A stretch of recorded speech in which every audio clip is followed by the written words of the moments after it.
Қалай ойлайсыздар, бұл қандай қоғам? Әлемде, мектептерде тамсандыратын қоғамдар, ұйымдар өте көп.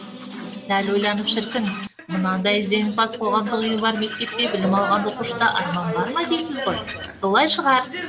Біздің жүрегімізден орын алған ғылыми қоғам. Ол 100 жылда бір туылатын тұлғалар шыққан, академиктер мен танымал сөз шеберлері шыққан елдегі Қарағанды облысы Шет ауданы орталығындағы Жамбыл Ақылбаев атындағы мектеп-гимназияда орналасқан ізденімпаз ғылыми қоғамы.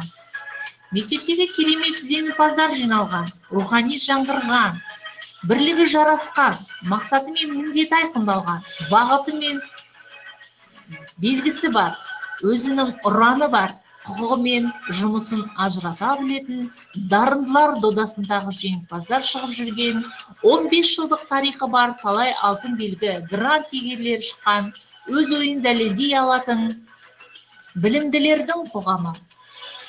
Кітап артқан есекте емес, адалдық пен махаббатты жүрегіне түйген шәкірттер тәрбиелейтін оқушылардың ғылыми қоғамы. Аталмыш қоғамға жетекшілік жасау бақты маған да бұйырған екен. Мақсатым жай оқушы тәрбиелеу емес, білімді жүрекпен тоқып, ізденетін білім алушыларды тәрбиелеу. Ұлы ойшылдарымыз елге қызмет ету мінезден дейді. Ендеше интеллектуалды монстрларды емес, жүректегі білімді шыңдайтын жаңашыл білімпаздардан құрылған қоғам. Кешегі арыстардың мақсатын жалғайтын орта. Білімді ұшар баққа тақ қылып отырған заманда неге қапы қаламыз? Дамыған елдердің канализациясын емес, цивилизациясын алатын қоғамға пайдасы бар орта.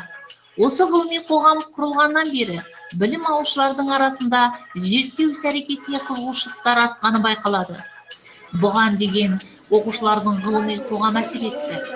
Олар бәсекеге қабілетті, функционалды сауатты.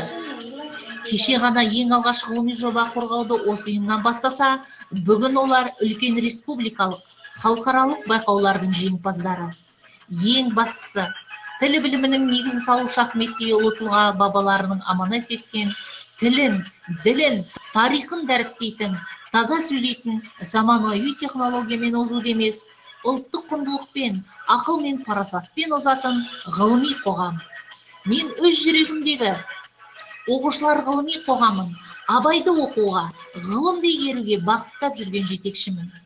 Болмасаңда ұқсап ба, бір ғалымды көрсеңіз, сізге ғылым күн берер, жанбай жатып сөнсеңіз деп, Абай атамыз жырлағандай, әлі де талай шыңдарды бағындыратын ізденімпаз тұлғалар шығатынына сенімді.